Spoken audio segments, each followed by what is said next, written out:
I'm delighted today to welcome Cathie Wood. Hi, Sami. Hi, Cathie. Great to see you. So Cathie, it's great to see you again, and it's also an extra privilege to welcome you to our HSBC Wealth Center in the ICC in Hong Kong. I am stunned by these views. This is the most beautiful view from any office building in the world, I think.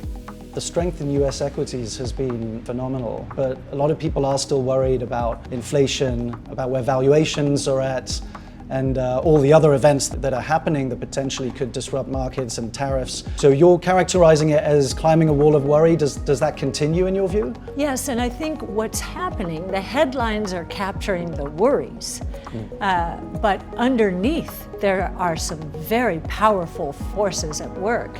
This administration, with its tax cuts that I don't think people understand, are going to propel the economy forward and encourage massive productivity gains. I also think that the productivity gains associated with this innovation are going to lower inflation to a surprisingly low level. We do believe that as the economy takes off, that productivity gains will help drive inflation below 2%, potentially to 0%. What does the Fed do in that environment? Yes, well, we've been through a rolling recession. It's now hitting employment harder. The Fed, therefore, is considering more rate cuts. And if at the same time inflation settles down and breaks below 2%, then we're going to see more than one rate cut. And I think the market is also beginning to discount that as well. So let's turn to the inevitable topic, but one that is obviously close to your heart, which is AI. Yes. But let's start with looking at developments in open source, because OpenAI released 2 open source models. Do you see that as a major change? How do you think that impacts the competitive landscape? Well, I think the open source movement, it was led initially in the US by Meta Platforms, but even more than we understood, it was led by China with DeepSeek and all of the other open source models. We think this is fantastic for innovation. I don't think people understand how quickly AI costs are dropping. AI training costs are dropping 75% per year.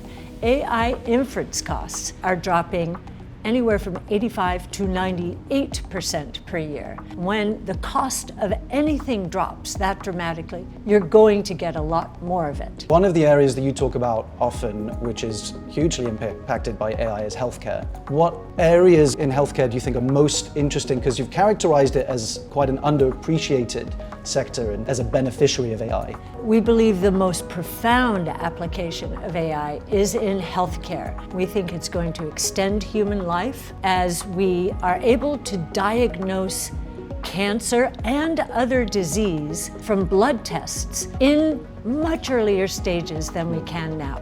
You mentioned robotaxis, which is an area that you've been very bullish on. Yes. Is that progressing at the pace that you expected it? Are we hitting that inflection point, do you feel, in the manufacturing process and the readiness for robotaxis to really take off?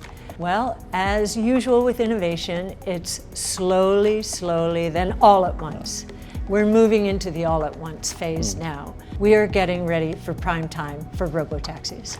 According to your research, 20 to 50% of employee tasks at some companies are handled by AI today. I mean, this is obviously going to have an impact on the job market, presumably. So how do you see that? Is it a displacement story, or is it about new opportunities and new jobs being created in areas that we hadn't thought of before? Well, we think it's both, but we think that the market has been focusing too much on job losses because they're happening mostly in the technology companies, the coders, the developers. So that's become a big headline. But the opportunities that are being created out of AI are also enormous. I'm sure many people would like to know what in your mind is that one big idea that people aren't yet looking at, that they may think is too far-fetched.